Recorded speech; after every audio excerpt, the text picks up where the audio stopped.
চরম ভোগান্তি চাকরিহারাদের, ফেরে ঝুলে রইল চাকরিহারাদের ভবিষ্যৎ। কার চাকরি যাবে, কার চাকরি থাকবে, এক ভয়ঙ্কর টানাপোড়েন। সুপ্রিম কোর্টে দিনভর কি হলো দেখুন এক নজরে।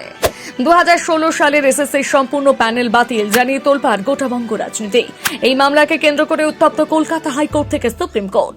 গত মঙ্গলবার সুপ্রিম কোর্ট এই মামলার শুনানি ছিল, যেখানে সুপ্রিম কোর্ট স্পষ্ট জানিয়ে দিয়েছে কোনো প্রকার শর্তহীন স্থগিতাদেশ দেওয়া যাবে না। 16 জুলাই পুনরায় এই মামলার রায় দেওয়া হবে। ততদিন পর্যন্ত সমস্ত চাকরি বহাল থাকবে। তবে 16 জুলাইয়ের শুনানিতে যে সমস্ত চাকরিজীবীদের অযোগ্য বলে চিহ্নিত করা হবে তাদের চাকরি বাতিল হবে এবং তাদের বেতন ফেরত দিতে হবে। সুপ্রিম কোর্টের তরফে স্পষ্ট করে জানিয়ে দেওয়া হয়েছে, যারা বেআইনিভাবে চাকরি পেয়েছেন তাদের যোগ্যদের থেকে আলাদা করা যায় কিনা এবং করা গেলেও তা কিভাবে করা যায় সেই বিষয়টি ভালোভাবে খতিয়ে রাখা হবে। এদিন সুপ্রিম কোর্টের শুনানি চলাকালীন প্রধান বিচারপতি ডিওয়াই চন্দ্রচূড়ের নেতৃত্বাধীন 3 বিচারপতির বেঞ্চ জানান, ন্যায়ের স্বার্থে এই মামলা দ্রুত নিষ্পত্তি হওয়া অত্যন্ত প্রয়োজন। আপাতত চাকরি সুরক্ষিত রয়েছে, তবে যারা বেআইনি নিযুক্ত হয়েছে সুপ্রিম কোর্টের নির্দেশের ফলে চাকরি করে যাবেন তাদের চাকরি বাতিল হবে এবং তখন বেতনও ফেরত দিতে হবে। এই গোটা বিষয়ে প্রধান বিচারপতি ডিওয়াই চন্দ্রচূড়ের পর্যবেক্ষণ ছিল, সরকারি চাকরি এমনিতেই দুর্লভ, তার মূল্য মানুষের কাছে অনেক, কারণ মানুষ সরকারি চাকরিকে সামাজিক উন্নতির পথ হিসেবে দেখেন। সেই সরকারি নিয়োগে যদি এমন অনিয়ম হয় তাহলে মানুষের আস্থাই চলে যাবে। এটা সিস্টেমেটিক ফ্রড।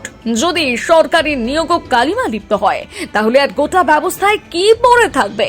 মানুষ যদি আস্থা হারায় কিভাবে তার মোকাবিলা করবেন?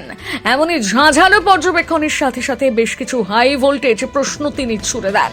কেন ওএমআর শিট সংক্রান্ত তথ্য একটি বেসরকারি সংস্থা নাইসার হাত থেকে অন্য বেসরকারি সংস্থার ডেটা স্ক্যান টেকের হাতে চলে গেল? 2, কেনই বা ওএমআর শিট সংক্রান্ত নথি নষ্ট করে ফেলা হলো?